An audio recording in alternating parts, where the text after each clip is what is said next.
back to Bisik Berasal, Bincang Asik bersama Arina Selwa, episode ke-10. Oke teman-teman, pada episode kali ini aku akan membahas mengenai literasi. Siapa sih yang gak asing dengan kata literasi gitu kan? Siapa nih di sini yang mungkin males buat baca atau kesusahan nih buat meringkas materi gitu kan? Ketika kita disuruh meringkas, malah kita tulis semua nih materinya. Waduh, kelakuan siapa itu? Bisa komen ya di bawah. Oke nih, seperti biasa ya pada episode kali ini aku nggak sendirian ya teman-teman. Aku ditemani narasumber cantik dari Bandung juga nih.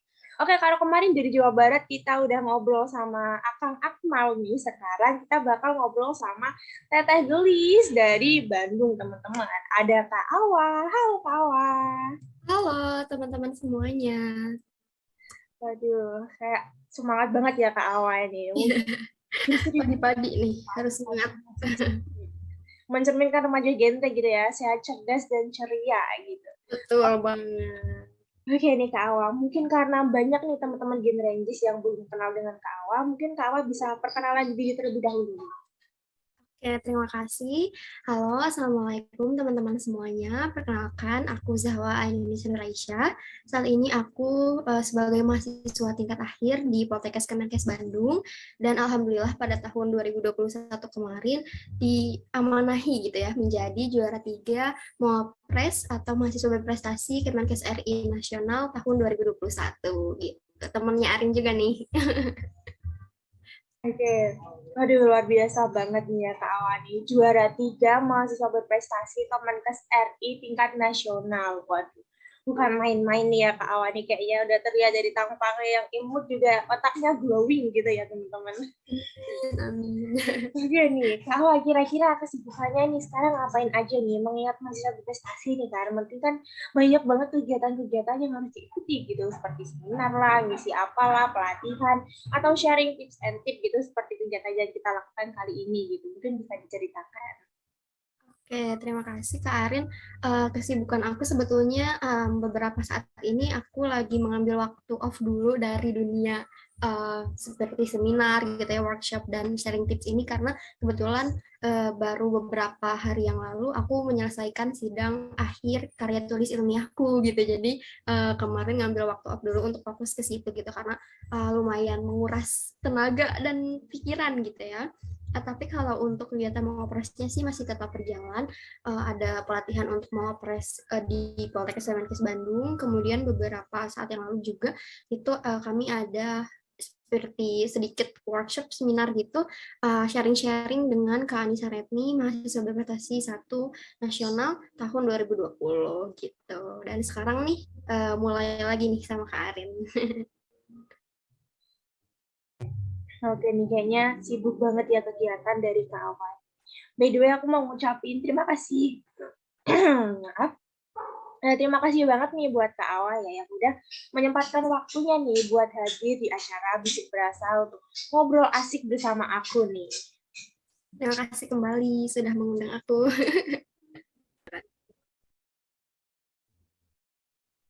Oke nih, teman-teman, pada episode kali ini mungkin agak sedikit berbeda ya. Jadi, aku bakal ngejawab pertanyaan-pertanyaan yang sudah kalian berikan di question box yang udah aku taruh di story Instagram aku kemarin. Dan terima kasih buat teman-teman yang udah bertanya. And so, kita jawab aja. Kita mulai dari pertanyaan yang pertama. Oke, ada pertanyaan dari Yogi Prayoga. Enggak sih, enggak sih. Gimana? Ada siapa ya? Coba dengar. Gimana cara biar terlihat eksklusif like zaitun? Eksklusif seperti zaitun. Minyak rambut kali ya kita. Mungkin dia maksudnya kayak gimana caranya biar kita terlihat kayak berbeda sendiri, langka gitu ya. Seperti zaitun. Ya, zaitun itu kan hal yang berharga dan bermanfaat bagi banyak anggota tubuh gitu ya. Gimana nih Kak Awa? Oke, aku izin jawab ya. Sebetulnya itu aku kenal banget tuh sama yang nanya. Hai Beli. Um, untuk ini fun fact aja ya, sebenarnya apa namanya Zaitun itu dia manggil aku, nama aku Zahwa, jadi dia tuh panggil aku diselewengin jadi Zaitun gitu. Nah mungkin karena udah ada nih spill-spillnya di Instagram story kamu kemarin, jadi dia ngeh gitu. Kalau untuk pertanyaannya menjadi eksklusif, berbeda sendiri atau langka unik gitu ya. Aku mengeksklusifkan diri gitu ya, enggak juga kok sebenarnya, cuman aku memilih apa yang bisa aku share ke orang banyak dan apa yang memang aku keep sendiri aja gitu, dengan mungkin aku ceritakan tapi ke teman-teman terdekatku gitu. Kalau untuk tadi nyambung dari pertanyaannya Kak Arin, kalau untuk apa namanya, unik gitu ya atau berbeda sendiri, ini kita harus tahu potensi diri gitu, apa yang bisa kita kembangin dari diri kita yang mungkin berbeda nih dari orang-orang kayak gitu. Dan aku sih kuncinya ya udah jadi diri kamu sendiri aja gitu. Motivasi orang itu, motivasi atau punya sebuah idola itu bagus banget, tapi apa namanya, kita ambil yang baik dari beliau, kita modifikasi dengan kemampuan kita sendiri gitu. Jadi jangan sampai mengimitasi, karena itu enggak banget ya gitu. Itu tidak berlaku baik gitu. Kalau itu nggak akan bikin kamu jadi eksklusif kalau kamu hanya mengimitasi orang lain. Jadi lebih baik power yourself gitu, ambil apa yang baik dari diri kamu, lalu kamu kembangin dan kamu coba tunjukkan ke sekitarmu gitu. Mungkin dari aku itu Kak. Oke, kayaknya lebih ke self love gitu ya. Jadi kita harus bisa menggali potensi diri kita sehingga kita bisa menjadi eksklusif like zaitun gitu ya. Kayak orang-orang yang berbeda dari orang-orang yang ada di sekitar kita gitu. Apa sih potensi kita sehingga kita bisa menonjol di antara beberapa teman-teman atau orang-orang di sekitar kita gitu kan. Oke nih, kita lanjut mungkin ya ke pertanyaan yang selanjutnya karena ini agak sedikit menyimpang gitu ya dari topik kita. Oke. Oke nih, ada pertanyaan dari Selmatira. Jadi dia bertanya, cara membuat karya tulis yang spektakuler. Waduh, ini apa ya, cocok banget dengan topik kita kali ini ya. Dan bahkan kayaknya pas banget dia nanya kayak gini karena kita di dunia hal seperti ini gitu ya Kak Awa. Betul. Gimana nih, mulai dari Kak Awa dulu atau dari aku dulu nih? Boleh dari Kak Arin dulu, boleh. Nanti aku tambahin sedikit. Oke, jadi gimana sih cara kita membuat karya tulis yang spektakuler gitu ya? Sebelumnya, kita membuat karya tulis itu hanya untuk dipublikasi atau kita ingin kompetisi gitu ya. Ketika kita ingin kompetisi, yang pertama kita harus ikuti juklak juknisnya. Jangan sampai kita melenceng dari juklak juknis, atau mungkin kita merasa kayak, aku ada susunan yang lebih bagus nih dari susunan juklak juknisnya, aku ubah gitu. Sebenarnya itu bisa mengurangi nilai, walaupun menurut kalian itu lebih bagus gitu kan. Nah, disitulah poinnya di mana kita harus menyesuaikan diri mengikuti tata tertib yang disediakan oleh yang mengadakan kompetisi. Kemudian, untuk judul nih aku sarankan ya, mungkin untuk teman-teman yang masih meraba-raba dunia karya tulis, yang masih bingung nih dari SMA transisi ke kuliah gitu kan, jangan pernah kalian membuat karya tulis kayak misalkan cara membuat sabun gitu, atau kalau enggak cara membuat body lotion dari bengkoang gitu kan. Jangan sampai membuat seperti itu. Kenapa? Karena itu hal yang mainstream dan bisa kita lihat di banyak media sosial atau mungkin di Google dan lain sebagainya gitu.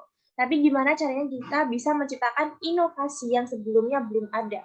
Bahkan seorang yang menulis karya tulis, khususnya karya tulis ilmiah ya, bisa dianggap sebagai orang gila atau orang yang gimana karena dia meneliti hal yang tidak seharusnya diteliti gitu. Padahal disitulah poinnya, di mana kita menjadi aneh, disitulah poin plus kita untuk menciptakan inovasi yang bahkan tidak terpikirkan oleh orang-orang gitu kan. Terus nih teman-teman, untuk penulisan EYD ya, jangan lupa untuk kita pahami juga. Kadang beberapa teman-teman ini ada yang sedikit kebingungan untuk menentukan EYD kayak tempat atau bahkan lokasi, waktu itu depannya kapital atau kecil gitu kan. Terus kayak di dalam sama dinamakan itu D-nya di spasi atau gabung gitu kan. Nah itu kita bisa pelajari lebih lanjut di mungkin tata penulisan bahasa Indonesia yang baik dan benar gitu. Terus untuk mungkin gimana caranya kita menemukan ide, itu yang pertama sih.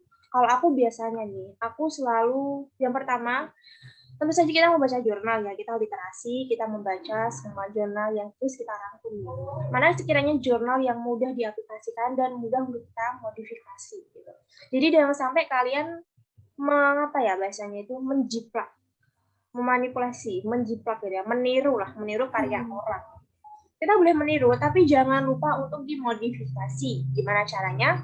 Kita bisa lihat hal itu di rekomendasi. Jadi di rekomendasi itu isinya kayak rekomendasi bagi peneliti selanjutnya untuk mengembangkan penelitiannya dia. Jadi di situ poin kita untuk merekomendasi atau menciptakan rekomendasi tersebut dengan hal yang lebih baik lagi. Gitu.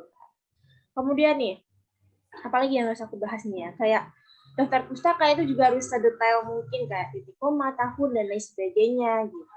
Dan kita harus menemukan masalah. Masalah bukan masalah negatif ya, kayak masalah aku mau cari masalah sama kamu, aku mau cari masalah sama tangga gitu, bukan seperti itu. Jadi masalah di sini maksudnya adalah kita menemukan masalah-masalah yang umum di masyarakat. Kayak misalkan limbah yang menyumbat apa namanya kayak sungai gitu, terus ada kayak limbah tulang ikan atau limbah apapun yang bau busuk yang tidak bisa dimanfaatkan gitu kan, terus kayak kulit buah-buahan yang mungkin udah busuk, terus kemudian plastik. Nah, plastik ini merupakan sampah yang udah mendunia banget, dan semua orang tahu bahwa plastik itu adalah masalah yang paling kompleks. Apalagi plastik itu sudah terurai kan. Nah, di sini poinnya gimana caranya kita mengurai plastik atau bahkan kita bisa menciptakan plastik sendiri mungkin yang lebih ramah lingkungan tentunya ya. Oke, mungkin itu aja sih penjelasan dari aku. Mungkin ada tambahan dari Kak Awa. Oke, terima kasih Kak Arin. Sudah cukup banyak juga ya teman-teman dikupas sama Kak Arin nih tentang bagaimana caranya membuat karya tulis yang spektakuler gitu. Kalau aku sih mungkin izin menambahkan sedikit ya. Sebelum mencapai kata spektakuler itu lebih baik teman-teman mengambil langkah awalnya dulu gitu, step awalnya dulu. Buat aja dulu karya tulis. Kalau memang betul-betul teman-teman ingin membuat karya tulis ya coba buat aja dulu, bikin gagal sebanyak mungkin, karena dengan kegagalan itu kita dapat feedback, dari feedback itu kita improve gitu ya, dari feedback itu kita bisa lebih baik lagi di dalam pembuatan karya tulis tersebut gitu. Kalau secara umum nih ya, karya tulis itu kan biasanya terdiri dari latar belakang gitu ya, pendahuluan, latar belakang, terus abis itu nanti dari ada tujuannya, rumusan masalahnya, ada bab 2-nya nih, tinjauan pustaka, kemudian ada bab 3-nya mengenai metodologi penelitian, bab 4-nya misalnya hasil dan pembahasan, kemudian bab 5-nya penutup atau kesimpulan saran gitu. Sebetulnya komposisi setiap babnya ini bisa berbeda-beda ya. Ini yang aku adapt dari Poltekkes Bandung. Seperti itu susunannya begitu. Nah, pokoknya intinya itu sama. Jadi awalnya kita harus dapat masalah dulu.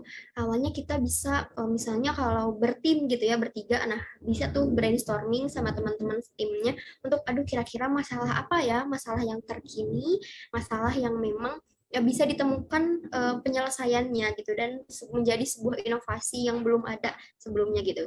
Nggak harus yang jadi misalnya penemu senyawa apa gitu, nggak harus sehebat itu juga, karena untuk mencapai situ banyak tahap-tahapannya gitu ya.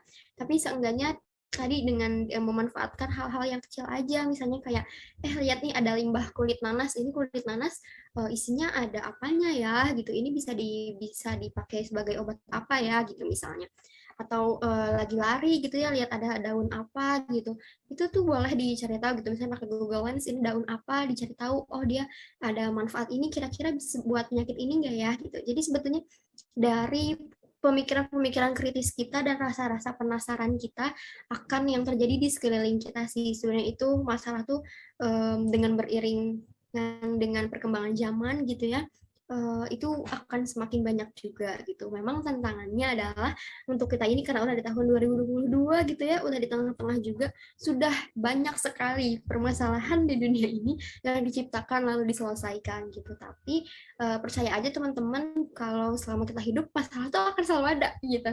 Jadi tinggal gimana kita mengolah dan berpikir inovatif untuk menyelesaikan masalah tersebut gitu.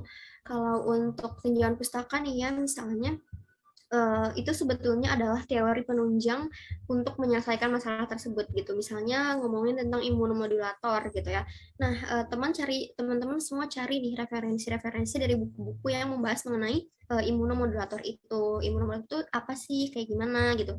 Lalu nanti di metode penelitian itu teman-teman bisa mempelajari juga dari tadi yang sudah disebutkan, berbagai jurnal ilmiah yang valid ya tentunya, artikel-artikel gitu, buku-buku, gimana sih caranya metode misalnya meneliti kalau obat ini tuh punya aktivitas imunomodulator gitu atau antidepresan atau apapun. itu teman-teman sekarang sudah dengan mudah gitu ya, dibantu dengan teknologi, itu bisa mencari di internet kayak gitu. Dan diusahakan dalam lapangannya gitu ya. Ini itu karena tidak akan sesuai dengan teori gitu, jadi di metodenya itu dibuat serinci mungkin, tapi tidak menjiplak juga gitu ya. Jadi diadaptasi, tetap disitasi apa namanya jurnal yang dirujuknya, supaya nanti pada saat di lapangan itu menghindari error-error yang tidak diinginkan gitu kalau bentuknya penelitian lab gitu ya. Terus di selanjutnya ada hasil dan pembahasan. Jadi nanti setelah udah diteliti gitu ya, misalnya tentang imunomodulator ini, udah dapat hasilnya, lalu hasilnya dikumpulin, diolah data, dibuat grafik gitu misalnya. Karena di karya tulis itu nilai yang poin plus adalah pengolahan datanya ya, bagaimana menyajikan data ke pembaca supaya pembaca tuh dengan sekali lihat grafik udah bisa ngerti ini hasilnya kayak gimana gitu. Kan teman-teman tidak asing dengan grafik pertumbuhan atau kenaikan kasus COVID kemarin ya. Itu banyak banget ahli-ahli statistik di dunia ini yang akhirnya menunjukkan jati dirinya dengan mengolah begitu kompleksnya data COVID di seluruh dunia, yang akhirnya kita bisa akses nih dengan mudah. Itu merupakan salah satu nilai yang sangat bagus apabila teman-teman bisa memasukkan dan mengolah data sedemikian gitu. Lalu nanti dibahas kenapa hasil itu bisa didapatkan seperti itu gitu. Datanya itu valid atau enggak gitu. Datanya itu berdistribusi normal dan homogen atau enggak gitu kan. Kenapa nih misalnya datanya kok yang misalnya dengan perbedaan dosis gitu ya di imunomodulator, kenapa dosis 2 turun, dosis 3 naik dan lain sebagainya. Itu bisa dibahas, dan disitulah sebetulnya poin penting yang bisa mengimprove diri kalian adalah meningkatkan kemampuan analytical thinking kalian gitu. Jadi kalian bisa menganalisis dari awal perjalanan kalian nih, dari masalah sampai didapetin data. Itu disitulah kita diuji gitu ya untuk berpikir kritis dan menganalisis mengapa hasilnya seperti ini dibandingkan dengan teori tadi gitu. Untuk penutup ya, kesimpulan aku yakin banget teman-teman Gen Rangers di sini pasti udah nggak asing lagi ya sama kesimpulan. Itu tinggal menyimpulkan tujuan dan rumusan masalah, kemudian dari hasil yang kalian dapat gitu. Terus kalau untuk saran betul atau rekomendasi yang tadi disebutkan oleh Kak Arin, itu kita merekomendasikan kepada misalnya peneliti selanjutnya atau pembuat karya tulis selanjutnya lebih baik seperti apa gitu. Jadi akan lebih baik lagi kalau melakukan apa, atau misalnya diubah metodenya atau seperti apa kayak gitu. Dan itu juga bisa mengasah kemampuan berpikir analisis kalian kayak gitu. Itu aja Karin. Oh iya, satu lagi ding lupa. Untuk daftar pustaka nih, ini lumayan bikin rumet juga ya. Aku bikin daftar pustaka kalau nggak ada satu aplikasi ini kayaknya bisa seharian kali ya. Untuk aku teman-teman yang sudah mulai berkuliah, mungkinnya menginjak dunia perkuliahan, mungkin sudah nggak asing lagi sama aplikasi Mendeley. Aplikasi Mendeley ini sangat membantu sekali ya dalam membantu kita membuat daftar pustaka. Jadi dari tadi tuh banyak banget sumber-sumber pustaka yang kalian gunakan dalam karya tulis, itu masukin aja ke aplikasi itu, kemudian nanti dia akan otomatis bikin daftar pustakanya di Microsoft Word kalian. Jadi itu lumayan menghemat waktu sekali gitu Kak Arin. Oke, waduh udah dijelasin panjang lebar banget ya tadi sama Kak Awa, dan bener banget nih masalah Mendeley kayaknya udah nggak bisa ditoleransi ya, kayak Iya betul. panjang sangat inti banget ketika kita menulis karya tulis gitu ya Kak Awa. Mungkin dari semua yang udah Kak Awa jelasin nih, kuncinya adalah kita harus membaca, kita harus bisa memahami apa tulisan-tulisan yang disampaikan oleh mungkin ahli statistik atau mungkin jurnal yang sebelumnya mau kita kembangkan gitu kan. Kita harus memahami dan sekali lagi membaca dengan teliti ya. Jangan sampai kalian menelan informasi itu mentah-mentah sebelum kalian paham tahu apa hasilnya, apa dalamnya, apa hasil penelitiannya gitu. Jangan sampai kalian menelan mentah-mentah tentang informasi-informasi tersebut gitu ya. Oke nih Kak Awal, kayaknya kita lanjut ya ke pertanyaan. Oke, boleh-boleh. Oke nih, selanjutnya ada pertanyaan dari Anton RZ 3 kali, Anton RZZZ gitu ya. Mungkin mau. Nah, ini kayaknya aku juga nggak asing sih sama orang ini. Jadi aku tuh dulu pernah kompetisi sama dia. Tapi aku baru nyadar kalau kita pernah sekompetisi itu waktu kita udah masuk kuliah gitu. Jadi kita ketemu di salah satu UKM ilmiah, dan aku baru nyadar pas aku lihat kayak CV-nya dia, loh kok dia di LKRIT 2019, kan aku merasa kayak aku dulu juga lomba di sini. Terus aku tanya, kamu stand nomor berapa? Ternyata stand kita itu saling membelakangi gitu. Jadi sini stand aku, sini stand dia. Tapi kita nggak pernah ngomong kan, karena kita kan tetap suatu tembok gitu kan ya. Iya, iya, iya. Aduh, ya, speechless sih, kaget bisa ketemu orang kayak gitu di salah satu kampus yang sama gitu. Oke nih, jadi dia tanya nih, tips cara mempertahankan niat jadi nggak ambruk di tengah jalan nih, demi apapun susah banget. Iya bener sih katanya, demi apapun susah banget ya membangun niat. Oke, mungkin dari aku dulu apa Kak Awa dulu nih? Boleh gantian deh ya.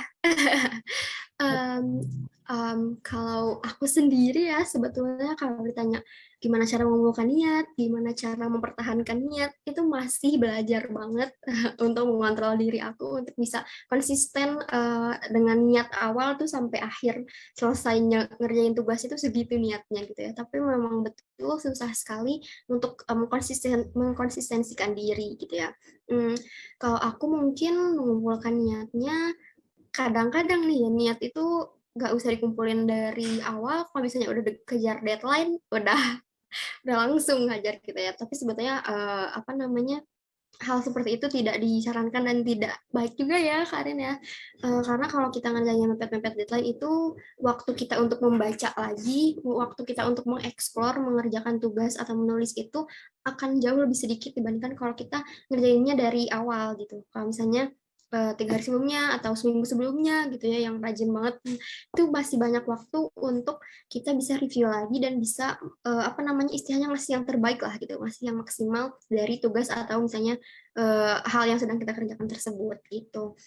Kalau untuk mengumpulkan niatnya sih aku ingat kalau misalnya kita tuh punya kewajiban, ingat kita punya target yang ingin kita capai gitu ya. Kalau misalnya ini kita tidak mengerjakan hal ini gitu, dampaknya akan seperti apa? Itu hal yang udah kayaknya kalau misalnya aku bayangin gitu ya, kalau misalnya aku nggak kerjain hari ini, berarti nanti aku kebakaran kayak gini. Nah, aku nggak mau nih seperti ini gitu. Makanya aku harus ngerjain tugas aku yang sekarang ini. Itu biasanya sih backwards apa namanya experience yang aku terapkan gitu ya atau nggak diterapkan juga kebayang sendiri aja gitu. Nah, kalau untuk mengkonsistensikannya atau menjaga fokus mungkin ya, itu sebetulnya aku mencoba meja kerjaku atau meja belajarku, ruangan belajarku itu sekondusif mungkin, minim mungkin dari distraksi-distraksi gitu. Jadi dibuat meja belajar itu memang untuk belajar, untuk betul-betul kita fokus mengerjakan satu hal tersebut gitu. Dan menghilangkan distraksi juga. Terus misalnya handphone itu kalau udah misalnya mau udah fokus ngerjain sesuatu gitu ya atau tugas itu bisa disimpan jauh-jauh dulu di airplane mode dulu gitu ya kabarin dulu nih ayangnya supaya nggak nyariin kalau kita nggak kemana-mana kok gitu kita mau ngerjain tugas gitu jadi dengan itu kan kita maksudnya tenang ya karena seenggaknya kita apa namanya nggak menghilang begitu aja gitu tapi kita mengabari dulu gitu itu juga penting nggak hanya ke ayang aja tapi ke keluarga juga ya kadang apalagi untuk orang-orang yang merantau gitu ya pasti akan selalu bertukar kabar dengan yang di rumah gitu dan aku ini yang apa namanya aku terapkan juga untuk sistem belajarku bisa pakai Podomoro. Untuk Podomoro itu 5:1 jadi 50 menit misalnya belajar 10 menitnya distraksi ini tapi no handphone ya jadi distraksinya itu misalnya kalian stretching kalian minum gitu atau misalnya kalian buka jendela atau gimana gitu karena kalau udah buka handphone tuh yakin 10 menit gak akan cukup gitu 10 menit tuh kayak ya baru scroll 10 video TikTok gitu udah habis lagi gitu kan jadi diusahakan sebisa mungkin kalau untuk 10 menit itu no screen time gitu kecuali sedikit-sedikit aja buat balas chat dulu gitu. Terus aku juga sebagai tadi nih menyambung sebagai anak rantau juga gitu ya. Mungkin boleh dipajang foto keluarganya di meja belajar atau di meja kerja supaya bisa memotivasi kalau kita harus tetap fokus ingat dengan tujuan awal kita ke sini mau apa dan ada keluarga di rumah yang menunggu kesuksesan kita gitu Cie. Mungkin itu dari aku Arin. Aduh, oke, bener banget nih kata Kak Awa tadi ya, menaruh foto atau mungkin kita bisa apa ya, menciptakan sebuah metode dengan 10-15 menit kita bisa istirahat gitu. Oke, kalau mungkin dari Kak Awa sistemnya kayak gitu, kalau dari aku begini. Jadi pagi itu aku kuliah, Jadi aku mentok-mentokin pagi kayak tugas dari kuliah, apapun dari kuliah, aku mentok-mentokin di pagi sampai sore, mau nggak mau harus selesai gitu kan. Terus pas udah menginjak malam hari, nah situlah tempat aku buat relaksasi. Jadi aku tuh nggak boleh buka laptop, pegang laptop apapun yang berbau materi gitu. Aku nggak mau pegang karena di situ tempatnya aku buat relaksasi gitu kan. Jadi distraksinya Ya. lumayan lama ya, sebanding lah ya dengan Benar. hari yang panjang pagi sampai sore gitu kan. Terus nih tadi aku juga suka ini membuat planning. Jadi mungkin dari mingguan, harian gitu kan. Aku pasti bikin planning tersebut dan aku bakal tempel di kamar atau mungkin aku foto taruh di HP gitu kan. Dan mungkin bisa dicoret atau dicoblos kalau aku ya pakai ini loh aku payung itu aku coblos. Jadi kayak satisfied gitu loh kayak Betul kita betul. menyelesaikan satu ini lanjut besok ini. Jadi kita bakal inget nih tujuan kita Kuat banget. kemana dan kita bisa konsisten gitu gak sih Kak Awal? Mhm. Nah, betul banget. Terus nih ya teman-teman buat yang mungkin mager gitu kan. Mager, apalagi pada saat COVID gitu kan. Kita tuh bingung, kita mau ngapain. Terus kayak kita itu, apa ya, seperti kehilangan arah gitu kan. Udah liburan, udah bosan, Kebanyakan dopamin ya. hmm, udah kayak ya udahlah ya udah sama kayaknya udah selesai aku giling aja jalan-jalan gitu. Padahal kita bisa melakukan kegiatan-kegiatan yang produktif yang bisa membantu orang banyak gitu kan. Misalkan kemarin kan waktu COVID aku tuh sempat nulis buku ya bareng dosen aku. Jadi di situ tuh aku nyiptain sebuah buku di mana kita bisa membaca tapi kita nggak bosan. Kenapa? Soalnya karena banyak remaja khususnya ya, mereka tuh pasti bakal bosan, malas ketika membaca buku yang tebel-tebel gitu kan, 100 halaman, 300 halaman gitu. Pasti kayak suatu hal yang kayak baca apa ya, belum baca, lihat bukunya aja udah Bagus enak gitu. banget gitu. Iya, kayak tebel banget ini buku apa, buku apa bantal gitu kan. Apalagi anak-anak yang kelas 3 SMA ya, lihat buku SBMPTN. Nah, kayak gitu penampakannya. Udah tebel, isinya rumus-rumus, soal-soal udah pusing gitu kan. Jadi di sini aku menciptakan gimana caranya kita bisa membaca dengan enjoy gitu. Jadi aku di situ taruh banyak gambar, aku taruh banyak penjelasan dan ada QR code-nya juga di mana kalian ingin melihat penjelasan disertai video di situ juga ada. Mungkin buat kalian yang berminat ya untuk membaca atau melihat, aku bisa sharing ke kalian bisa PC aku atau DM, aku langsung nanti aku kasih ke kalian untuk dibaca dan dipelajari. Oke, mungkin buku ini berisi tentang bagaimana cara kita untuk menjaga apa ya kalau misalkan namanya PHBS atau perilaku hidup bersih dan sehat ya.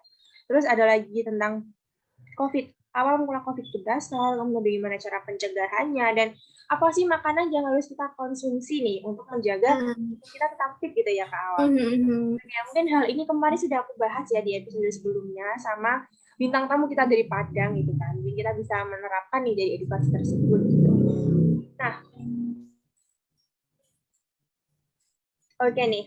Terus kita lanjut lagi ke tadi ya. Selain itu, bagaimana cara kita untuk konsisten, kita harus memiliki goals, kita harus memiliki tujuan. Dan aku pun dari awal masuk kuliah udah menyiapkan sebuah mind mapping gitu, di mana semester 1, semester sekian aku harus ngapain, aku harus mencapai apa gitu. Dan alhamdulillah untuk mind mapping aku bikin waktu aku maba itu sudah tercapai semuanya sebelum aku menginjak ke semester ketiga. Dan itu gimana tipsnya mungkin kita bisa bahas ke episode selanjutnya kali ya.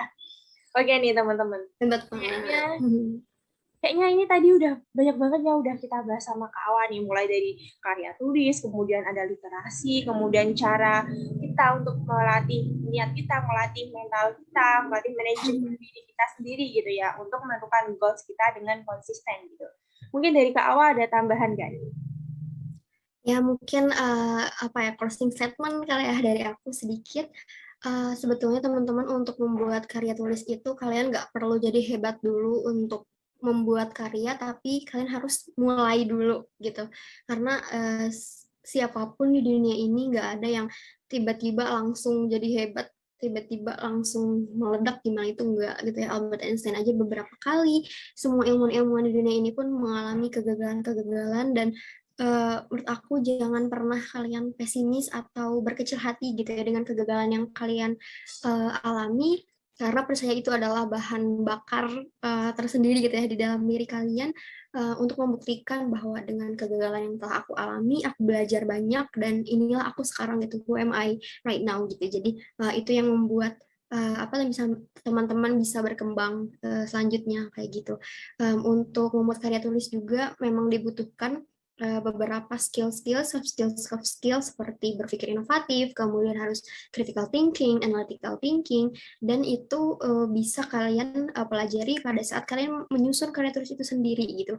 Secara nggak langsung, kalau kalian udah terbiasa buat karya tulis, kalian akan selalu penasaran dan akan selalu apa istilahnya kritis terhadap segala sesuatu yang terjadi di dunia ini gitu. Jadi kita lebih peka dan lebih apa namanya memperhatikan lah gitu sih lingkungan hidup sekitar kita kayak gitu. Jadi enggak yang ansos-ansos banget juga enggak gitu ya, tetap terupdate dengan apa namanya berkembangnya ilmu pengetahuan kayak gitu. Terus jadi diri kalian sendiri gitu ya. Kalian boleh banget punya idola, boleh banget mengidolakan seseorang, tapi jadikan seseorang itu sebagai motivasi, tidak untuk kalian imitasi, karena itu nggak banget deh gitu ya kalau mengimitasi orang. Jadilah diri kamu sendiri gitu, dan terus jalan aja. Kuncinya kalau ngerjain karya tulis, kalau ngerjain KTI, kalau ngerjain tugas akhir, terus jalan aja. Kalau istirahat tuh kan, kalau capek istirahat dulu sebentar.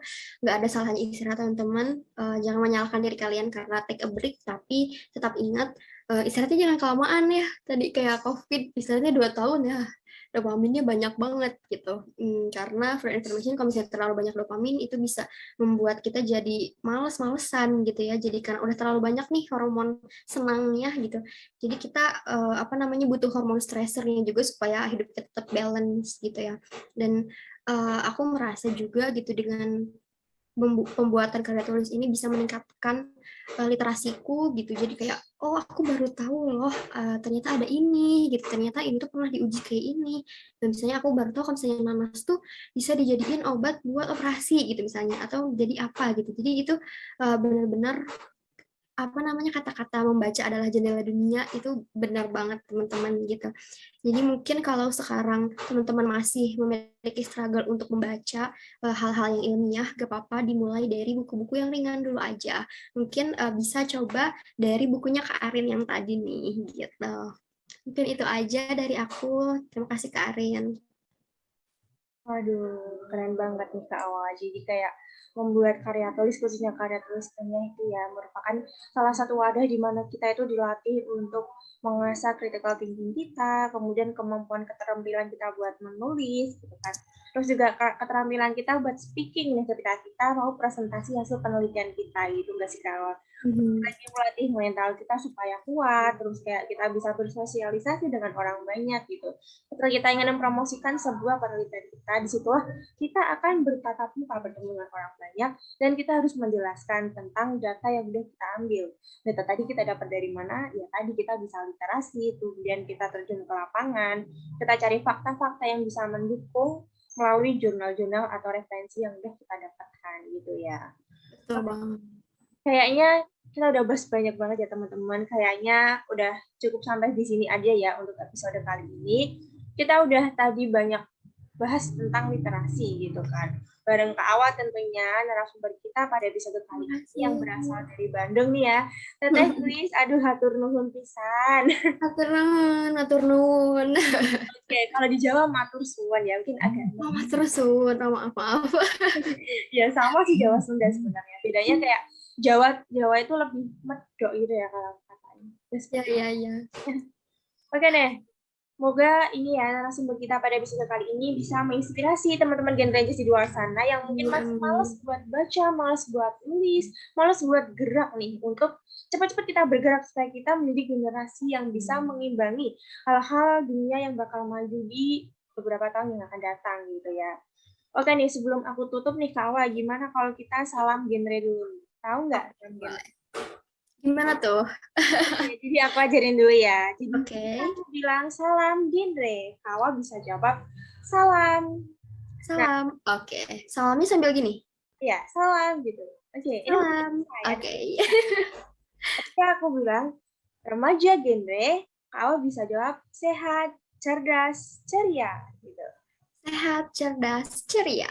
Oke, lanjut lagi nih. Ada satu lagi. Jadi banyak. Iya, tiga bait gitu ya. Cuma simpel Pak. Jadi ketika aku bilang lagi genre Indonesia, kamu bisa jawab saatnya yang muda yang berencana. Oke. Kenapa berencana? Muda, ya muda rencana. Keren.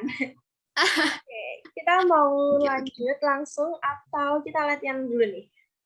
Boleh, boleh. Latihan dulu aja. Oke, aku awali ya. Mhm. Salam genre. Salam. Salamnya gini sih, salam gitu. Ya, salam gitu.